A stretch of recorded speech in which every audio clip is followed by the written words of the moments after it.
അപ്പൊ ഞാൻ മെഡിക്കൽ കോളേജിൽ ക്ലാസ് എടുക്കാൻ പോലുണ്ട്. അപ്പൊ അവിടുന്ന് ഒരു പയ്യൻ എന്നോട് പറയാം, ഡോക്ടറെ ഇത് നിങ്ങൾ പഠിച്ച കാലല്ലപ്പോ, ഇപ്പൊ പെൺകുട്ടികൾ മടിയിൽ വന്നായിരിക്കും. നമ്മൾ ചാടിച്ചാനൊക്കെ പോയാല് മടിയിൽ വന്നായിരിക്കാം, അത് ചോദിക്കൊന്നുമില്ല, ആണ് വന്ന് ഇരിക്കുന്നതാണ്. അപ്പൊ ഞാൻ ഈ താടി വെച്ച് നിൽക്കണെന്നേരോ താടില്ലോരെ മടിയിൽ ഇരിക്കൂല എന്നുള്ളതാണ്. നിങ്ങൾ ആലോചിച്ച് നോക്കി. ഒരു ദിവസം ഉമ്മ പറയാം, ഓപ്പറേഷൻ ചെയ്ത മോന് ഓപ്പറേഷൻ ചെയ്ത് നിൽക്കണം മകൻ, കാലിന്റെ ലിഗമെന്റ് സർജറി കഴിഞ്ഞ്. അപ്പൊ ഓന്റെ ക്ലാസ്സിലെ കുട്ടികൾ ഓനെ കാണാമെന്ന് നിൽക്കണം. എന്നിട്ട് അമ്മ എന്നോട് പറയാണ്, എങ്ങനെയാ ഡോക്ടറെ ഓന്റെ മടിയിൽ ഇരുന്നില്ല എന്നുള്ളൂ ഓന്റെ ക്ലാസ്സിലെ കുട്ടികൾ. കടക്കിലെ പോന്റെ അടുത്ത് വന്ന് കുത്തിരിക്ക കടക്കൊക്കെ ചെയ്യാം. അത്രയും മിംഗ്ലിംഗ് ആണ്. നമ്മളെ കുട്ടികളോട് പറഞ്ഞു നോക്കി, എന്താ ഇപ്പൊ തൊട്ട എന്താന്നാ ചോദിക്കുക.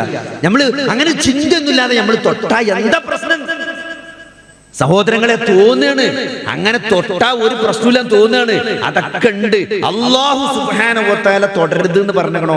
ഈ തലച്ചോറും ഈ ഹോർമോണുകളൊക്കെ സംവിധാനിച്ചത് പടച്ചോനാണോ? അത് തോന്നുകയാണ്. എന്നെ ഭയങ്കര കെയറിംഗ് ആണെന്ന് പറയാം. അങ്ങനത്തെ ഒരു 6 മാസമായിട്ട് ഞാൻ ഒരു റിലേഷൻഷിപ്പിലാണ് ആ ചെക്കനായിട്ട്. അങ്ങനത്തെ ഒരു നോട്ടം പോലും ഇതേവരെ എന്നെ നോക്കിയിട്ടില്ല എന്നാണ് ആ പെൺകുട്ടി പറഞ്ഞത്. അത് നോക്കൂല. നോക്കിയാലേ സർട്ടിഫിക്കറ്റ് കിട്ടുള്ളൂ. സർട്ടിഫിക്കറ്റ് കിട്ടിയാലാണ് പണിയെടുക്കുള്ളൂ.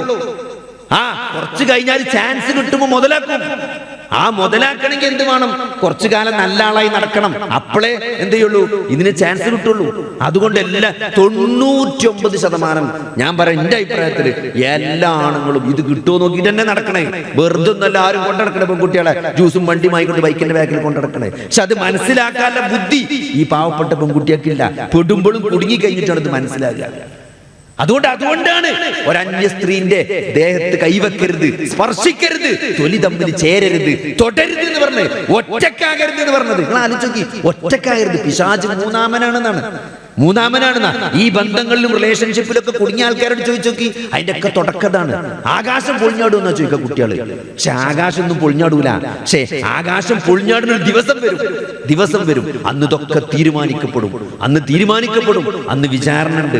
ആരൊക്കെ തൊട്ടത്, ആരൊക്കെ തലോടിയത്, ആരൊക്കെ മറവിലെന്തൊക്കെ ചെയ്തത് എന്ന് അല്ലാഹു വെളിക്ക് കൊണ്ടുവരുന്ന ഒരു ദിവസം വരാണ്ട്.